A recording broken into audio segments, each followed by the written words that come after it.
avoir tout donné en termes de capacité pour pouvoir produire les effets, pour pouvoir concrétiser et réaliser ce pourquoi nous avons ce pouvoir et cette capacité.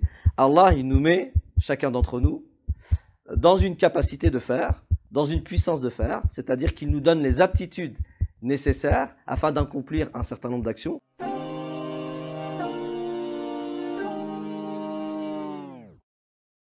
Bismillah ar-Rahman ar-Rahim, wa sallallahu ala sayyidina Muhammad wa ala alihi wa sahbihi ajma'in. On m'a posé la question, qu'en est-il du kufr? On m'a dit que ça voulait dire la mécréance et la notion d'infidélité. On traduirait le mot kafir par mécréant ou infidèle. Le Coran, Dieu soit loué, répond à cette question de par un certain nombre de versets qui mentionnent cette notion de kufr.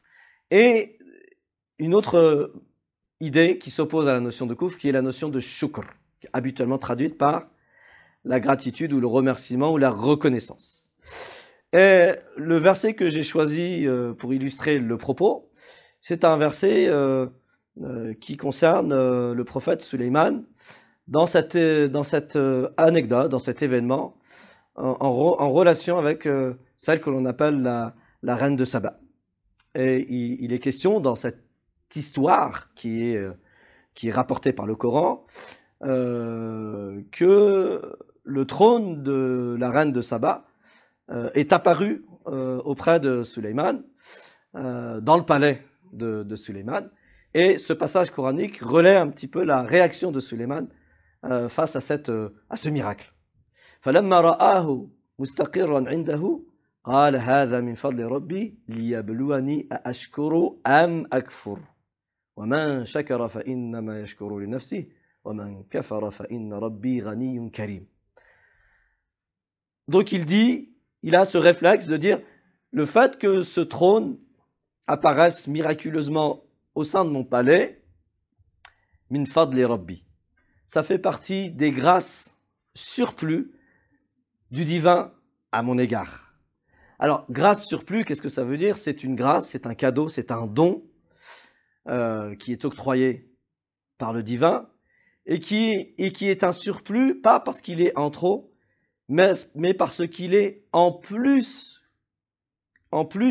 de ce qui est nécessaire, en plus de ce qui est important et probablement en plus de ce qui est sine qua non au fait de réaliser ou non sa mission, sa fonction, d'assumer la charge qui est la charge de chacun. Alors bien évidemment, ici on est en présence d'un prophète qui a aussi une mission à accomplir sur terre, et le premier réflexe qu'il a, c'est de ne pas penser que ça vient de lui, ou que ça émane de lui, de sa grandeur et de sa magnificence, probablement de son pouvoir, mais le réflexe de dire que ça émane d'Allah dans une tentative d'épreuve de la fonction prophétique de Sulayman. Il dit « Hada min fadli rabbi » ça fait partie des grâces surplus de mon maître, « liyabluwani » afin de m'éprouver, la racine balawa, al-bala ou al-ibtila, qui renvoie à la notion d'éprouver afin de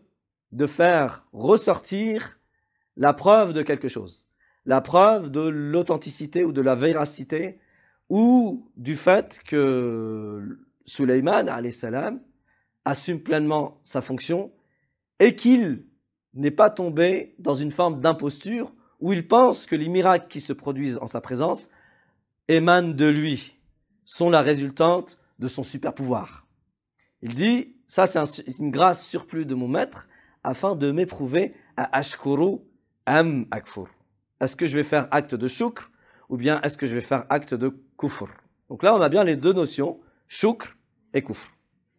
Dans la langue arabe, le shukr renvoie au fait de manifester quelque chose, de rendre clair quelque chose, de mettre en exergue quelque chose. Et par opposition, le kufr, c'est le fait d'enfouir quelque chose, le fait de cacher quelque chose, le fait de tenter d'étouffer quelque chose, le fait de tenter d'éteindre une flamme, le fait de tenter d'empêcher de croître et de grandir Chez les Arabes du moment coranique, on utilise la racine kafara, al-kufr, non pas pour dire la mécréance ou l'infidélité, deux termes qui n'ont aucun espèce de rapport étymologique et linguistique avec la notion de kufr, puisque celle-ci renvoie à le fait, le premier sens, c'est vraiment enfouir quelque chose en terre afin de le cacher, afin de le nier, afin de l'empêcher de grandir, afin de l'étouffer, afin d'éteindre quelque chose, d'éteindre notamment une flamme. Et le shukr, c'est tout l'inverse. C'est extérioriser, c'est exprimer, c'est manifester. Je dirais, alors moi je dis comme ça, manifester sa puissance d'achèvement, et je vais expliquer ce que j'entends par la puissance d'achèvement. Manifester sa puissance d'achèvement, c'est manifester sa capacité, son aptitude, son pouvoir d'agir, son pouvoir de transformer le monde, son pouvoir d'impacter le monde, de laisser une trace positive dans le monde. Et ce pouvoir, lorsqu'il est, je dirais, poussé à son extrême limite ou à son degré extrême, c'est ça la notion d'achèvement. Dans achèvement, il y a aussi la notion de parachèvement. Shukr, c'est ça que ça veut dire très, très profondément, c'est être en capacité, par l'agir, par l'œuvre manifestée, par l'action manifeste, de manifester sa capacité, son potentiel, mais son potentiel poussé à son degré extrême, c'est-à-dire avoir tout donné en termes de capacité pour pouvoir produire les effets, pour pouvoir concrétiser et réaliser ce pourquoi nous avons ce pouvoir et cette capacité. Allah, il nous met, chacun d'entre nous, dans une capacité de faire, dans une puissance de faire, c'est-à-dire qu'il nous donne les aptitudes nécessaires afin d'accomplir un certain nombre d'actions, afin de produire un certain nombre d'effets et d'impacts dans le monde. Et le shukr est le fait d'amener ce potentiel, c'est-à-dire d'utiliser tout ce potentiel pour mettre en œuvre ce pourquoi le potentiel existe, ou bien pour mettre en œuvre ce pourquoi Allah nous donne ce potentiel. Alors que le kufr, c'est tout l'inverse.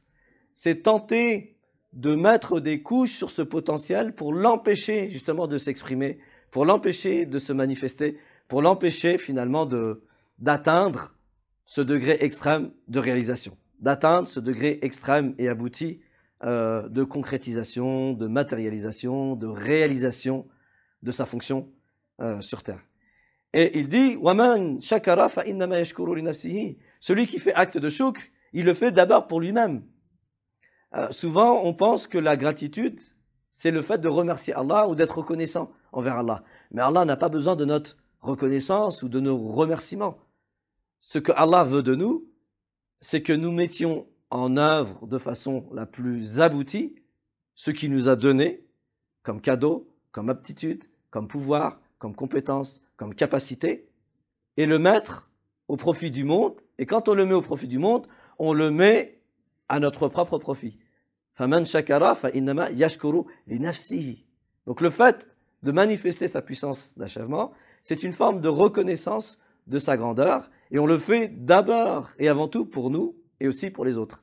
On ne le fait pas pour Dieu. Dieu n'a pas besoin de notre shukr. Et d'ailleurs, c'est la suite du verset. وَمَنْ كَفَرَ فَإِنَّ رَبِّي غَنِيٌّ كَرِيمٌ. Et celui qui ne fait pas acte de shukr, mais qui fait l'opposé, c'est-à-dire qu'il tente d'étouffer ce potentiel divin qui est en nous, فَإِنَّ رَبِّي, alors mon maître, il est rani. Le rani, c'est il est autonome, il est autosuffisant. Al-Rani, c'est l'être qui n'est pas un être de besoin. Nous, les humains, nous sommes des êtres de besoin. Les besoins, ce sont moi j'aime bien dire que ce sont des creux ou des trous à combler. Allah, il est plein. Donc il est Rani, il est l'autosuffisant, l'indépendant. Il est l'être qui est un être de non-besoin. Contrairement à l'humain qui est un être de besoin par essence. Rani et Karim. C'est pas seulement qu'il est un être de non-besoin, autosuffisant et indépendant. C'est que c'est lui qui nous permet d'avoir la force nécessaire afin d'accomplir ce pourquoi nous sommes ici. Donc Allah, il est en même temps Rani et en même temps Karim, dans le sens de c'est lui qui fait preuve d'abondance dans le fait d'octroyer aux humains tout ce qu'il leur faut pour pouvoir effectivement être dans le shukr, c'est-à-dire tout ce qu'il leur faut pour pouvoir manifester, je dirais, allez, manifester le divin qui est en eux en réalisant de façon totalisante, de façon aboutie, de façon optimale, la mission qui est la leur, la fonction qui est la leur, la charge qui est la leur.